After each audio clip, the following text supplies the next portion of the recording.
여호수아 1장 1절로 9절까지의 말씀, 우리 다 같이 한 목소리로 합독하겠습니다.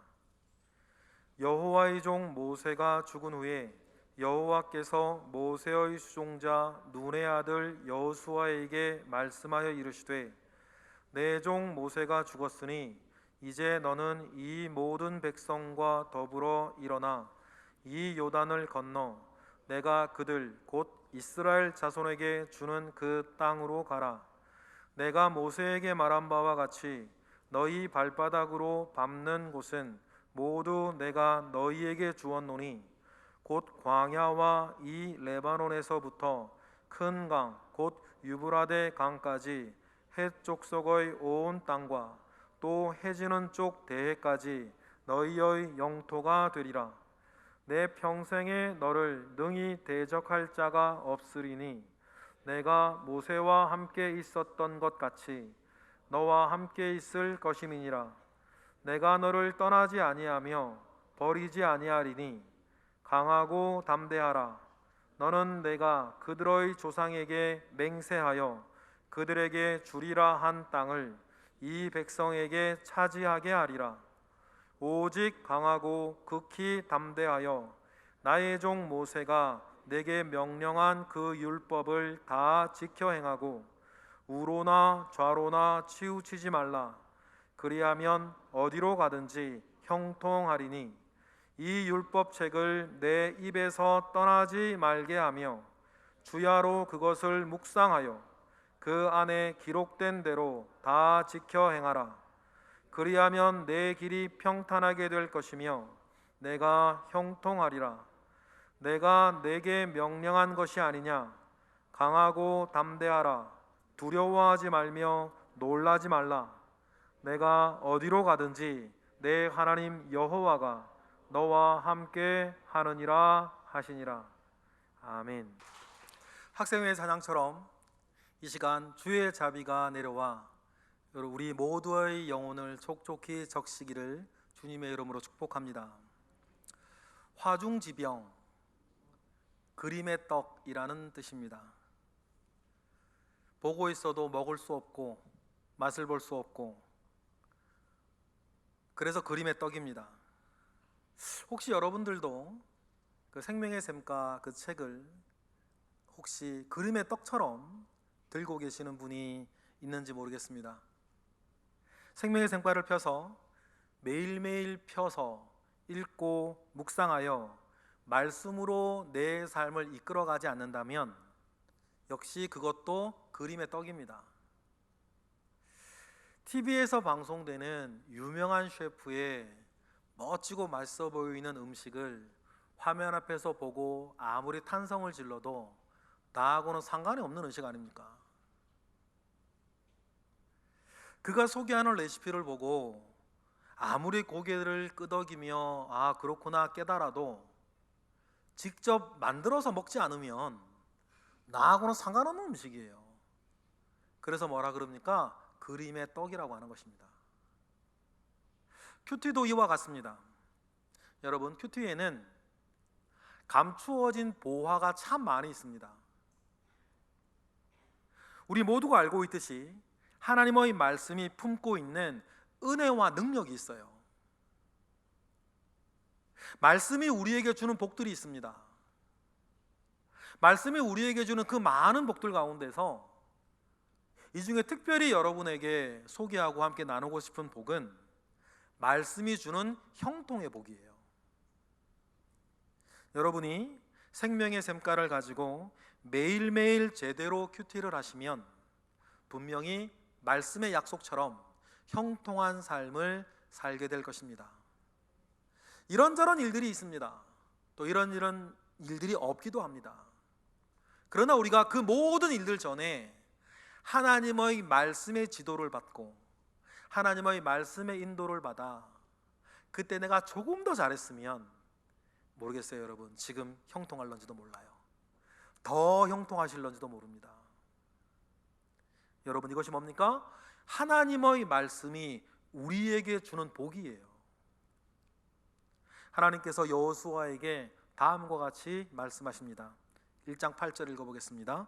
이 율법책을 내 입에서 떠나지 말게 하며 주야로 그것을 묵상하여 그 안에 기록된 대로 다 지켜 행하라.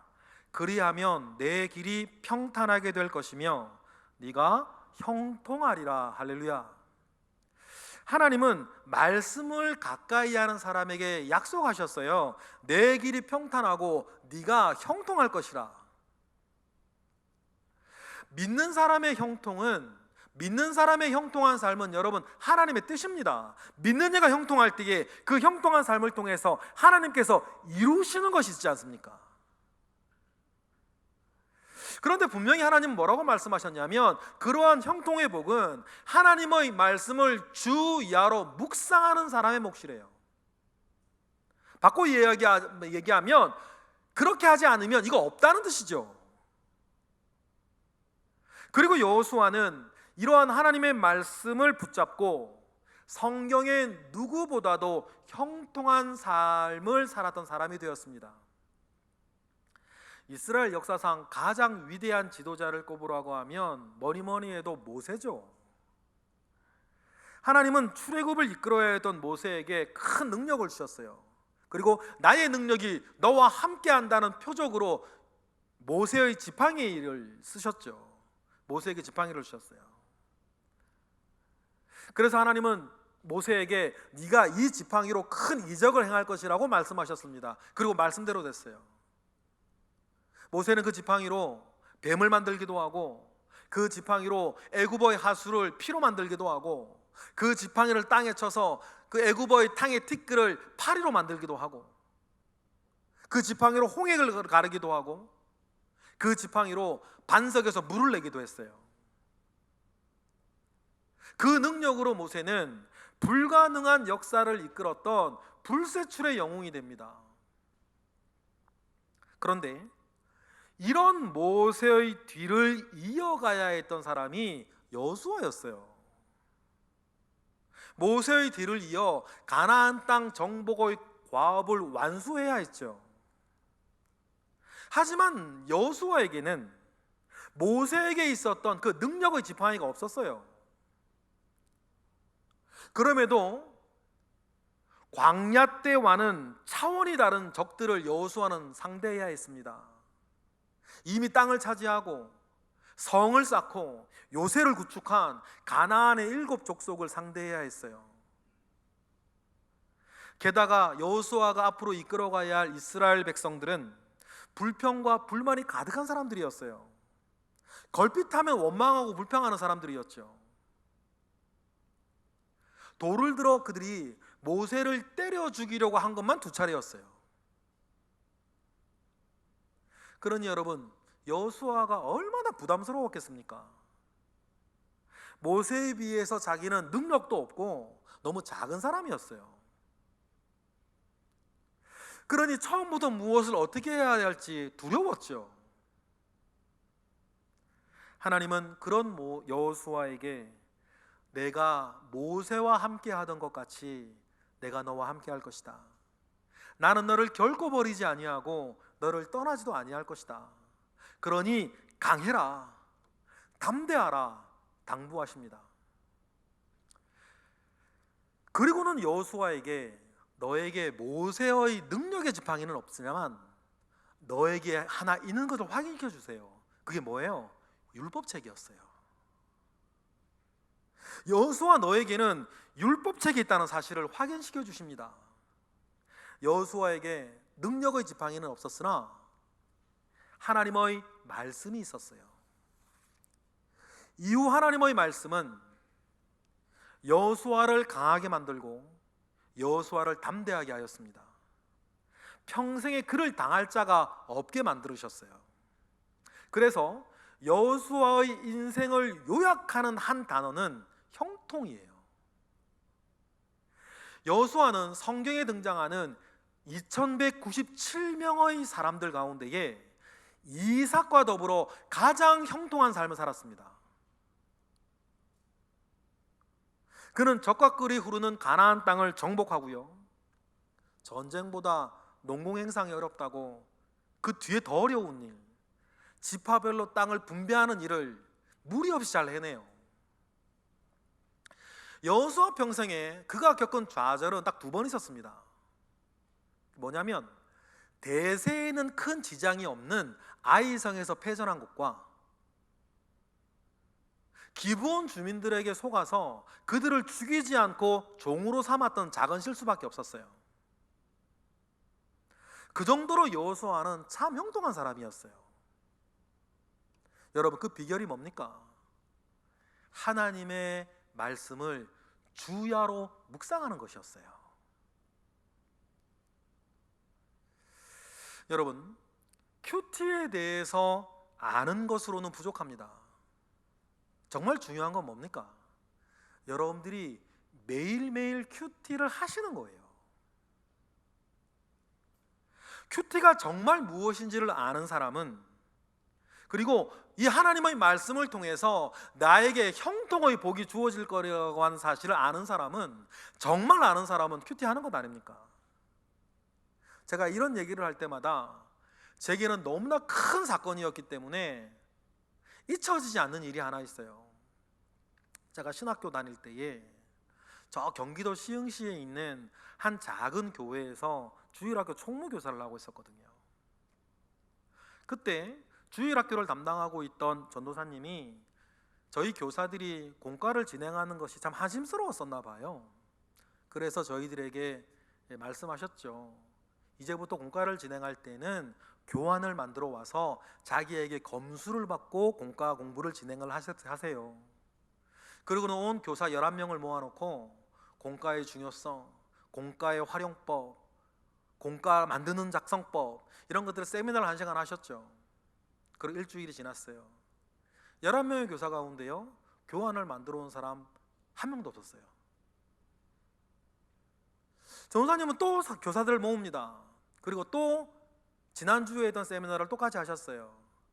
공과의 중요성, 공과 작성법, 공과의 활용법에 대해 세미나를 또 하셨죠. 일주일이 지났는데요, 또 아무도 안 만들어 왔어요. 전도사님은 또 교사들을 모으셔요. 주일날 예배 다 마치고 오후 저녁에. 그리고는 또 세미나를 시작하시죠. 교환의 중요성, 교환의 작성법, 교환의 활용법에 대해서 또 1시간 동안 또 이렇게 세미나를 진행하시는 거예요. 또 일주일이 지났네요. 참 독하지 다들. 아무도 안 만들어 와. 전사님도 독하셔요. 또 교사들을 저녁에 다 마치고 불러요. 또 화이트보드에 교를 쓰시더라고요. 옆에 있는 교사들이, 제가 총무교사니까 말 좀 하라고. 그래 제가 총무교사로서 사명감을 가지고 손을 들었습니다. 전도사님, 그만 좀 하세요. 교환이 얼마나 중요하고 꼭 해야 되는지 저희들 잘 알고 있습니다. 그러니 그만 좀 하십시오. 전도사님이 그때를 기다리시던 것 같아요. 이렇게 말씀하시더군요. 교환이 얼마나 중요한지 정말 아신다고요? 정말 알면 만들어 왔을 겁니다. 모르니까 안 만들어 온 것 아닙니까? 저는 그때요, 굉장한 충격을 받았어요. 그래, 안다는 것이 뭐지? 여러분 마찬가지입니다. 알면, 정말 알면 하는 거예요. 부모에게 효도해야 한다는 것이 정말 중요하다는 것을 진짜 알면 하는 거 아닙니까? 다른 핑계 안 대고. 모르니까 안 하는 거지. 누가 그 단어를 모르겠어요? 문장을 모르겠어요? 여러분, 큐티 마찬가지입니다. 정말 큐티가 무엇인지 정말 알면, 하나님의 말씀을 통하여서 나에게 형통의 복이 주어진다는 사실들을 여러분 진짜 알면 큐티를 하는 거예요. 왜 안 할까요? 아직 모르시기 때문에 안 하는 거예요. 하나님의 말씀을 매일매일 펴서 주야로 묵상하는 일이 나에게 얼마나 중요하고 소중하고 복이 되어지는지 모르니까 안 하는 거지요. 큐티라는 단어를 누가 모릅니까? 큐티의 뜻을 모릅니까? 그러나 만약에 이 자리에도 지금 4주째 하나님의 말씀에 대한 이야기를 제가 전하고 있음에도 불구하고 아직도 안 하고 계시면 분명한 건 뭐냐면 아직 모르시는 거예요. 하나님의 말씀이 나에게 얼마나 중요하고 나에게 어떤 능력이 되며 어떤 축복이 되는지 죄송하지만 그분 아직 모르시는 거예요. 그러니까 안 하시는 거죠. 분명한 건 뭡니까?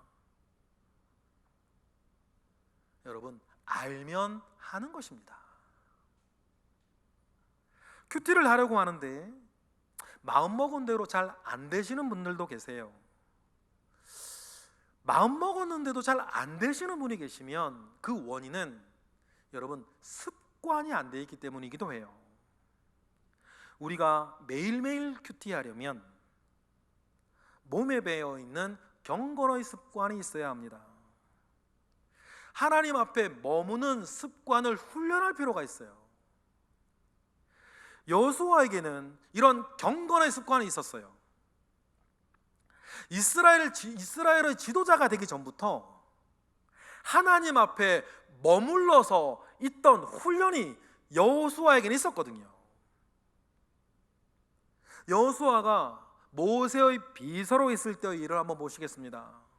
모세가 하나님 아버지 앞에 나아가서 하나님과 친구와 같이 대면하고 교제하는 이야기예요. 출애굽기 33장이죠. 9절부터 다 같이 읽어보겠습니다. 시작. 모세가 회막에 들어갈 때에 구름 기둥이 내려 회막문에 서며 여호와께서 모세의 말씀하시니 모든 백성이 회막문에 구름 기둥이 서 있는 것을 보고 다 일어나 각기 장막문에 서서 예배하며 사람이 자기의 친구와 이야기함 같이 여호와께서는 모세와 대면하여 말씀하시며 모세는 진으로 돌아오나 눈의 아들 젊은 수종자 여호수아는 회막을 떠나지 아니하니라.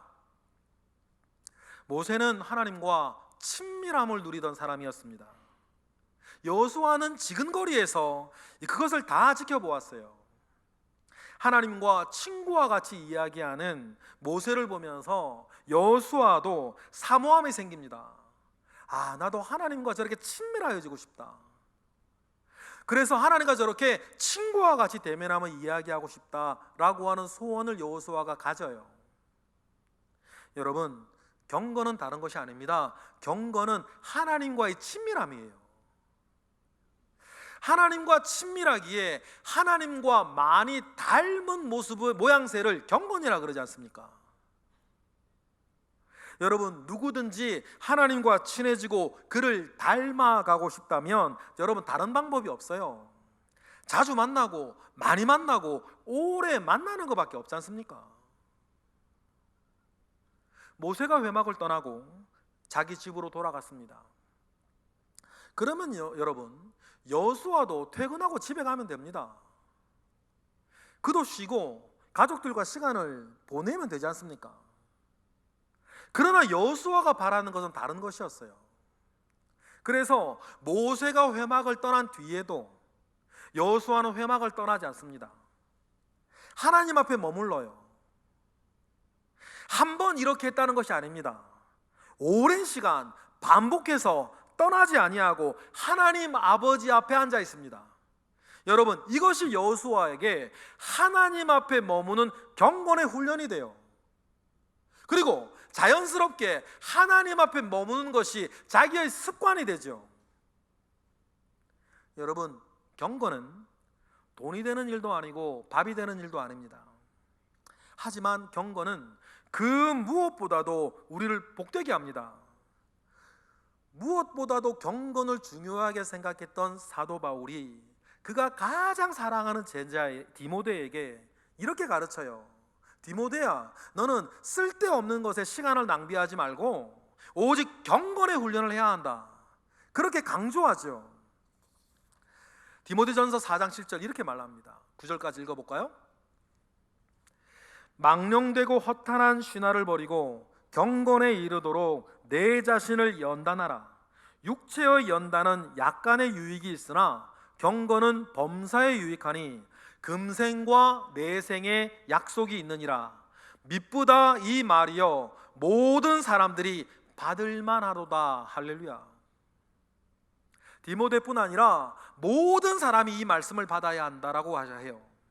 그리고는 경건에는 금생과 내생의 하나님의 약속이 들어있다, 그렇게 말하죠. 육체의 노력으로 주어지는 약간의 유익과는 비교할 수 없는 것들이 경건 안에 있다 그래요. 여러분, 경건이 주는 내생의 약속이 뭘까요? 영생이에요. 그러면 여러분, 경건이 주는 금생의 약속이 뭘까요? 여러분, 형통한 삶이에요. 이와 같이 경건의 비밀을 아는 사람은 경건하기 위해 스스로 노력했을 뿐만 아니라 다른 사람도 경건에 힘쓰기를 권했습니다. 여러분 생각해 보세요. 이 세상에서 형통하고 저 세상에서 영생을 누리면 그것보다 좋은 일이 뭐가 있어요? 앞서 언급하였던 여호수아가 좋은 예입니다. 여러분, 여호수아에게는 능력의 지팡이가 없었어요. 하지만 그에게는 하나님의 말씀이 있었습니다. 하나님의 말씀이 여호수아가 길들여온 경건의 습관을 만나자 여러분, 그것이 능력이 되기 시작해요. 형통한 삶은 경건의 열매이기 때문이에요. 그래서 여호수아는 아주 형통한 삶을 삽니다. 좀 전에 말씀드렸던 것처럼 성경 전체 인물 가운데에서 제일 형통했던 사람 두 사람을 꼽으라고 하면 순종의 사람 이사, 그리고 말씀의 사람 여호수아예요. 하나님은 모든 그리스도인들이 경건하기를 원하십니다. 경건의 열매를 누리며 이 땅에서도 살고 저 하늘에서도 살기를 원하시기 때문이에요. 하나님은 우리가 경건하여지기 위해서 지금도 여러분들을 기다리고 계십니다. 은혜를 주어 여러분들이 형통해지기를 원하기 때문이죠. 그래서 이사야 선지자가 이렇게 말하죠. 읽어보겠습니다. 이사야 30장 18절 시작. 그러나 여호와께서 기다리시나니 이는 너희에게 은혜를 베풀려 하심이요 일어나시리니 이는 너희를 긍휼히 여기려 하심이라. 대저 여호와는 정의의 하나님이심이라. 그를 기다리는 자마다 복이 있도다. 여러분, 이것이 여러분을 향한 하나님 우리 아버지의 마음이세요. 여러분, 이러한 하나님의 뜻을 받아 우리도 그분의 말씀 앞에 머물며 그를 기다리며 경건의 훈련을 쌓고 경건을 나의 습관으로 만들어가는, 나의 본성으로 만들어가는 우리 모두가 되기를 주님의 이름으로 축복합니다. 그래서 하나님과의 만남이 계속해서 이어질 때에 경건이 꽃피고 하나님과 친밀해집니다. 하나님과 친밀해지면 하나님의 뜻을 알고 하나님의 마음을 알고 하나님의 일을 아니 하나님과 동행하게 되고 하나님과 더불어 형통하는 것 아닙니까? 그리고 하나님의 말씀은 우리의 생각과 우리의 마음과 우리의 말과 우리의 행동을 이렇게 지도하고 가르치니 말이에요. 형통 안 할 수가 없지. 그러니 여러분, 형통은 다른 것이 아니라 하나님과 함께하는 삶 자체가 형통 아니겠어요? 그런데 아직도 경건의 비밀을 모르는 사람들이 많이 있습니다. 그들은 다른 일에 너무 바빠졌고 다른 곳에서 애를 쓰고 있습니다. 이것이 나쁘다고는 말할 수 없는데 어리석다고는 말할 수 있겠죠. 왜냐하면 그의 삶이 하나님의 은혜로 충만해지기는 어렵기 때문이에요. 이런 분들은 은혜를 받기에는 너무 바빠요. 자기 일들로 꽉 차 있습니다. 늘 일에 쫓기니 피곤하고 경건의 훈련을 불필요한 일로 여기게 되거나 중요하다는 것은 알지만 시간을 쪼개어 내어주기가 부담스러워요. 이런 경우가 계속되어지면 그의 삶과 믿음 사이에는 꽤 먼 거리가 생길 겁니다.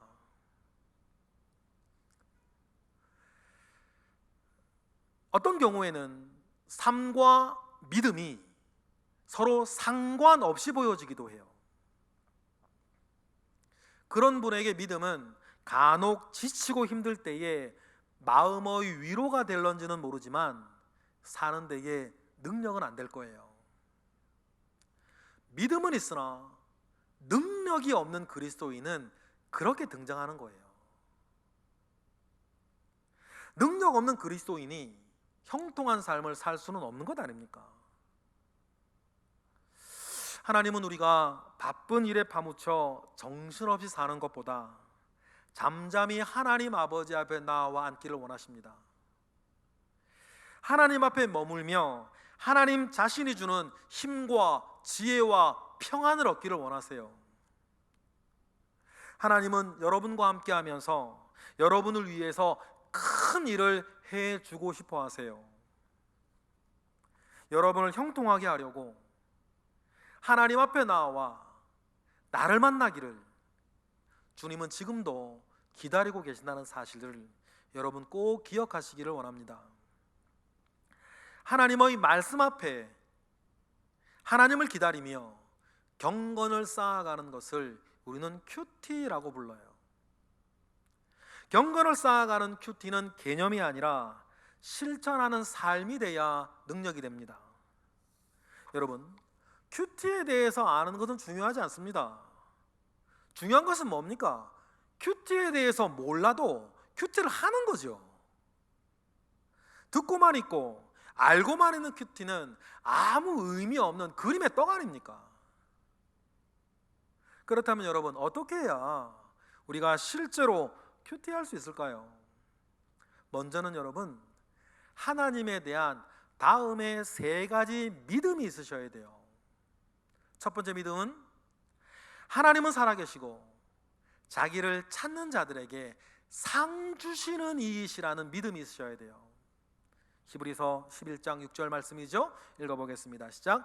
믿음이 없이는 하나님을 기쁘시게 하지 못하나니 하나님께 나아가는 자는 반드시 그가 계신 것과 또한 그가 자기를 찾는 자들에게 상 주시는 이심을 믿어야 할지니라. 여러분, 이 믿음이 있어야 하나님께 나아가는 것 아닙니까? 두 번째 믿음은 하나님은 나의 모든 것을 아시고 나를 돕기 원하시는 분이라는 그 믿음이 있어야 됩니다. 그래야 하나님께 나아갈 수 있죠. 히브리서 4장은 그거에 대해서 이렇게 말합니다. 다 같이 우리에게 있는 대제사장은 우리의 연약함을 동정하지 못하실 리가 아니요 모든 일에 우리와 똑같이 시험을 받으신 이로되 죄는 없으시니라.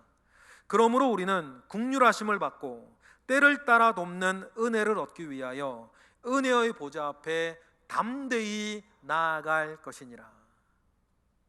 그래서 하나님은, 우리 주님은 늘 우리를 때를 따라 돕기를 원하시기에 담대히 은혜의 보좌 앞에 나아오라고 우리에게 말씀하시는 분 아닙니까? 그러니 그 주님을 믿고, 여러분, 나를 돕기 원하시는 주님을 믿고 주님 앞에 나아가시기를 원해요. 그리고 세 번째 믿음은 나를 그런 경건하고 온전한 그리스도인으로 만들어 가시는 하나님의 방법은 말씀이다. 성경이라는 사실들을 확신하는 것입니다.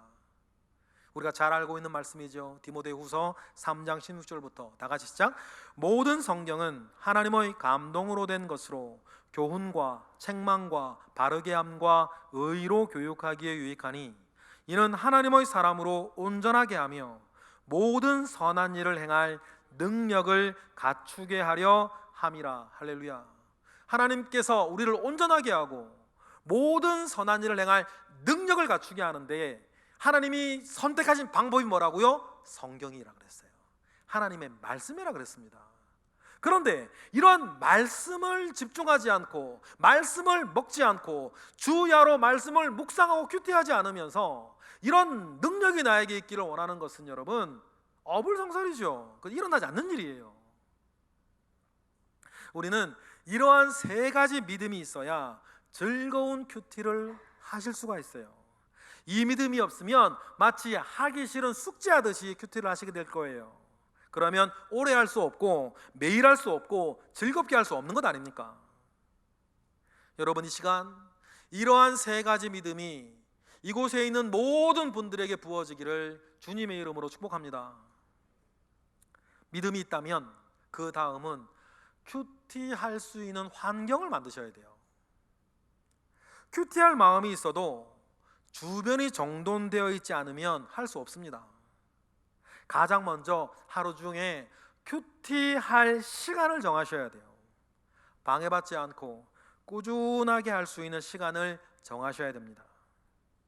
그 시간은 뭡니까? 하나님을 만나기로 약속된 시간이에요. 아침도 좋고 저녁도 좋습니다. 아침 큐티는 하루를 살아갈 지혜를 구하는 내용이 될 거고, 저녁 큐티는 하루를 돌아보고 회개하거나 감사하는 내용이 되겠죠. 그래서 아침 큐티와 저녁 큐티는 결이 약간 달라요. 그런데 여러분, 언제든 중요한 건 뭐예요? 시간을 정하시고 큐티하시는 거예요. 시편 5편의 기자는 아침이 좋았나 봐요. 이렇게 노래했죠. 다 같이 읽어보겠습니다. 시작. 여호와여, 아침에 주께서 나의 소리를 들으시리니 아침에 내가 주께 기도하고 바라리이다. 반면에 시편 141편의 기자는 저녁이 좋았나 봐요. 그래서 이렇게 노래하죠. 다 같이 시작. 나의 기도가 주의 앞에 분향함 같이 되며 나의 손드는 것이 저녁 제사같이 되게 하소서. 그래서 아침, 저녁, 내가 하나님을 만나는 시간을 정하는 것이 여러분 중요해요. 이렇게 시간이 정해지면 다음은 장소를 정하는 거죠. 하나님을 만나는 약속 장소입니다. 이 역시 방해받지 않는 한적하고 조용한 것일수록 좋겠죠. 우리가 하나님뿐 아니라 다른 사람을 만날 때에도 시간과 장소를 정하는 건 중요해요. 어이, 언제 한번 밥이나 먹지? 이런 말 우리 종종 하기도 하고 듣기도 하는데, 그런 약속은 잘 안 지켜지는 거 잘 아시죠? 언제 밥이나 한번 먹어? 그래, 서로 너 미워하지 않아, 그 뜻이에요. 정말 만나서 밥 먹으려면 언제 어디서가 나와야 되는 거 아닙니까? 근데 만약에 하나님과 만나 큐티하겠다는데 그래 언제 한번 하지? 이러면 안 되는 거예요. 약속하고 똑같아요. 그러니 뭡니까? 시간을 정해놓고 장소를 정해놓고 나를 거기에 묶어 놓으셔야죠.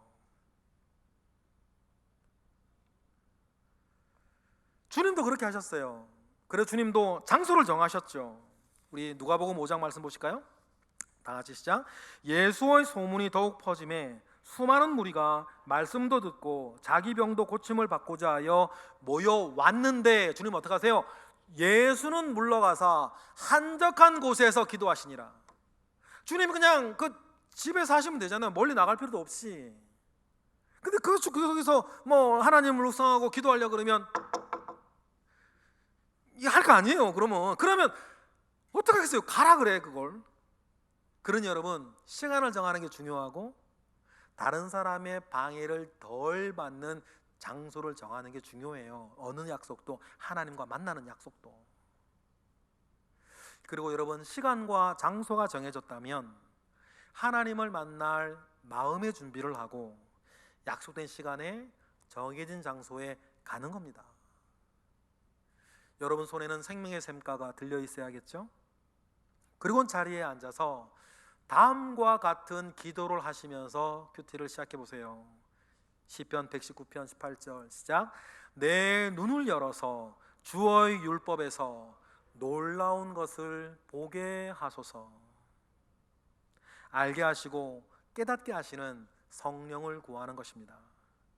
모든 분주함을 내려놓고 성령께서 내가 말씀에 집중할 수 있도록, 말씀을 잘 이해하고 깨달을 수 있도록 구하는 거예요.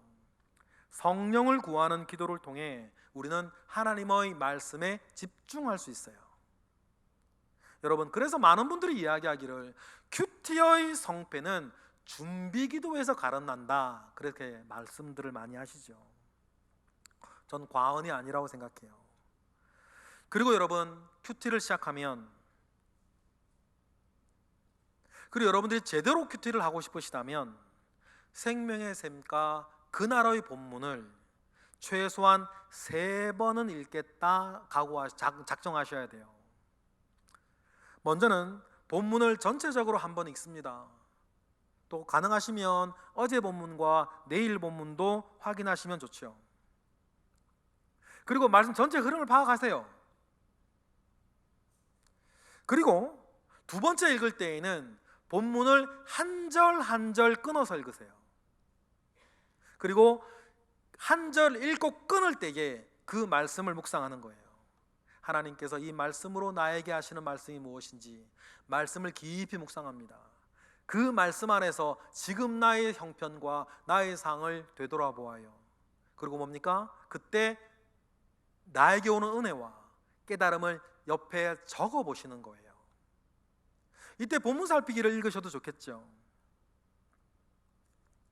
그리고는 하나님께서 오늘 말씀을 통해서 깨닫게 하는 것들을 쫙 정리를 해봅니다. 그리고 그 가르침이 나에게 어떻게 다가오는지 잠잠히 생각해요. 그러면 세 가지, 네 가지 일 중에 한 가지 일들이 여러분에게 생기게 되어 있어요. 책망과 교훈과 바르게 함과 의로 교육함. 좀 전에 읽었던 디모데후서 말씀처럼 그렇게 하나님의 말씀을 듣고 우리가 묵상할 때에 그건 신비한 일도 아니에요. 늘 있는 일이니까 하나님의 말씀이 책망하시고 때로는 교훈하시고 때로는 바르게 하시고 때로는 의로 교육하는 일들이 여러분들의 마음과 여러분들의 생각에서 일어나는 것입니다. 그게 뭐예요? 하나님께서 일하시는 거예요. 그리고 다 정리된 다음엔 마지막 세 번째, 내가 적었던 내용을 염두에 두면서 그날 본문을 한 번 더 읽으시는 거죠. 여러분 어렵지 않아요. 매일 밤마다 제가 이렇게 합니다. 그리고 여러분들도 그렇게 하시기를 원해요. 이제 개인 큐티의 마지막 순서가 남았습니다. 기도하는 것입니다.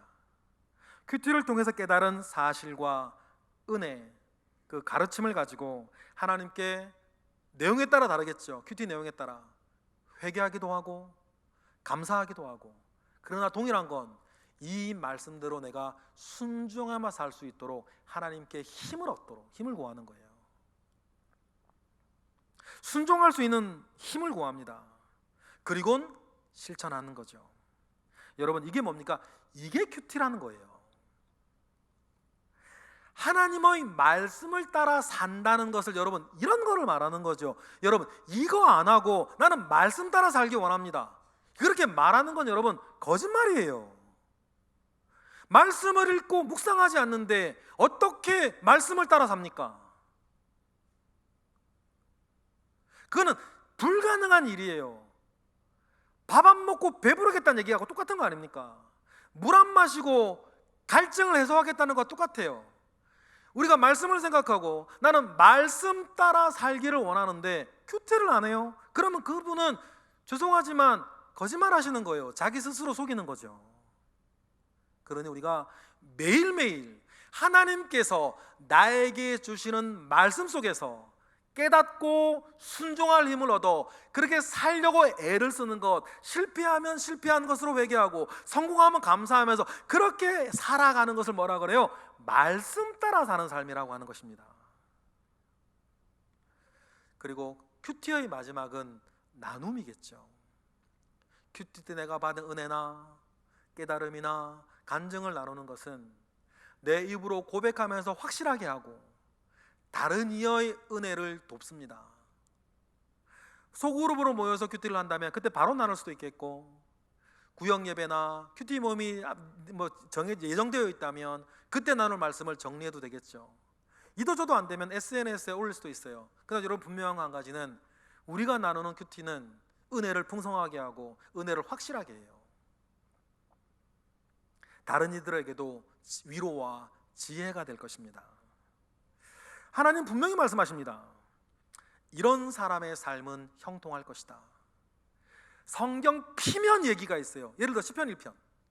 이런 사람은 복 있다 그러면서 하나님의 말씀을 주야로 묵상하는 사람을 말하면서 어떤 삶을 얘기합니까? 그가 받은 복을 형통이라고 얘기해요. 시절을 쫓아 과실을 맺으며 그 잎사귀가 마르지 아니함 같고 하나님께서 인정하시고 그의 삶을 형통하리로다. 이것이 여러분 하나님께서 여호수아에게도 하신 말씀이 이거였어요. 우리 다시 한번 읽어볼까요? 1장 8절 오늘 본문이죠. 시작. 이 율법책을 내 입에서 떠나지 말게 하며 주야로 그것을 묵상하여 그 안에 기록된 대로 다 지켜 행하라. 그리하면 내 길이 평탄하게 될 것이며 내가 형통하리라. 할렐루야. 저는 우리 거룩한 성동 교회의 모든 성도들, 오늘 예배자들이 이러한 형통의 복을 누리시기를 주님의 이름으로 축복합니다. 여러분, 형통에 대해서 알면 뭐 하겠습니까? 여러분, 그거 능력이 되질 않아요. 어쩌면 형통에 대해서 알면서 형통하지 못한 삶을 살면 오히려 괴로움만 더할 거예요. 모르면 속이라도 편하지. 하나님의 말씀을 통해서 우리에게 주는 형통이 이러이러한 것이라는 것을 아는데 내가 형통하지 못하게 살면 얼마나 괴롭겠어요, 스스로도. 여러분, 그런데 중요한 것은 무엇입니까? 큐티를 하는 것이고 형통하게 사시는 거예요. 하나님은 이를 위해서 오늘 우리 모두에게 도전하십니다. 말씀으로 돌아가라. 매일매일 생명의 샘가를 피라. 그리고 아침이든 저녁이든 묵상하라. 그리고 말씀의 책망을 받고 말씀의 교훈을 받고 말씀의 바르게 함을 받고 말씀의 의뢰 교육함을 받으라. 그리고 그 말씀대로 네가 살기로 결심하고 작정하고 순종할 때에 너는 형통해질 것이다. 주님 말씀하십니다. 여러분, 이 말씀에 순종하여 형통의 복을 누리시는 우리 모두가 되기를 주님의 이름으로 축복합니다. 기도하겠습니다. 할렐루야. 하나님 감사합니다. 말씀으로 돌아가기를 원합니다. 말씀 사랑하기를 원합니다. 말씀을 사랑하니 교회를 사랑하고 교회를 사랑하니 사명 사랑하는 사람 되기를 원합니다. 하나님, 그 첫 출발은 말씀으로 돌아가 말씀 앞에 머무는 것이고 큐티하며 말씀의 지도와 인도하심을 받는 것임을 우리가 다시 확인합니다. 이 말씀이 듣는 말씀 되지 않게 하시고 사는 말씀 되어 온전한 열매를 이루게 하옵소서. 예수 그리스도의 이름으로 기도드렸나이다. 아멘.